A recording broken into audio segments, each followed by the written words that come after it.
Evolve. Love అనే వర్డ్ని తిరిగేస్తే అదే ఈ ఎవాల్వ్. డైరెక్ట్గా ఆహాలో రిలీజ్ అయింది 1 hour 57 minutes రన్ టైంతో. అడల్ట్ కంటెంట్ భయంకరంగా ఉంది. స్టార్టింగ్ నుండి ఎండింగ్ వరకు మొత్తం అదే. మేబీ థియేటర్లో అందుకే రిలీజ్ అవ్వలేదు అనుకుంటా.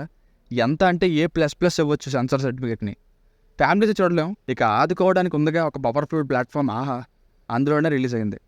సరే డైరెక్ట్గా పాయింట్కి వస్తే ఈ సినిమాలో నాకు బాగా గుర్తుండిపోయారని నచ్చింది అయితే camera work, especially heroine first హాఫ్లో గన్ తీసుకొచ్చి షూట్ చేసే సీను, ఇంకా పర్ఫార్మెన్సెస్ అండ్ డబ్బింగ్.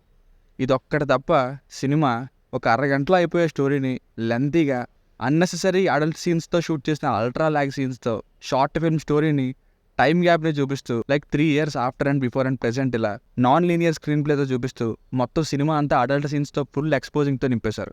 పొరపాటున ఫ్యామిలీ ముందు సినిమాని స్టార్ట్ చేశారంటే ఇంక చచ్చారే. మూవీ టీంని ఒకటే అడుగుతున్నా, ఇలాంటి సినిమాలు తీసి ఎవరికి ఉపయోగం? ఈ సినిమాలో ఉన్న మంచి టాలెంటెడ్ యాక్టర్స్ని పెట్టుకొని కొంచెం మంచి స్టోరీని తీయొచ్చు కదా. అసలు స్టోరీ ఏంటంటే ఇద్దరు భార్యాభర్తలతో మొదలవుద్ది. అప్పుడు హస్బెండ్ ఏమో వైఫ్తో ఒక నిజం చెప్తాడు. అదేంటి అంటే అతనికి ఇంకొక అమ్మాయితో అఫైర్ ఉంది, సో విడాకులు కావాలని.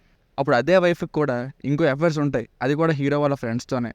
అయితే ఆ అఫైర్స్ ఎలా ఫామ్ అయ్యాయని చూపించడానికి ఫ్లాష్ బ్యాక్లు. ఆ ఫ్లాష్ బ్యాక్ అయ్యాక ఒక ఆన్సర్ కోసం వెయిట్ చేసేలా చేసే స్టార్టింగ్లో ఒక షూటింగ్ సిచ్యువేషన్. లాస్ట్లో కూడా మరి అమ్మాయి ప్రేమించుకోవడం వాళ్ళదే నిజమైన ప్రేమ అని చూపించారన్నట్టు నాకు అర్థమైంది. మరి ఇదో కాదో వాళ్ళకే తెలియాలి.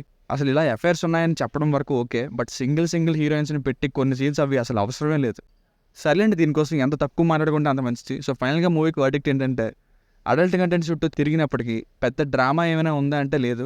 ఎవరైతే వైల్డ్గా అఫైర్స్ లాంటి వాటికి, స్మోకింగ్, డ్రగ్స్, డ్రింకింగ్ లాంటివి వీటికి అడిక్ట్ అవుతారో వాళ్ళకి నచ్చుతుందేమో, కానీ కెమెరా వర్క్ అండ్ పర్ఫార్మెన్స్ని పక్కన పెడితే మనకి టైం పాస్కి కూడా సెట్ అయ్యే సినిమా కాదు ఇది.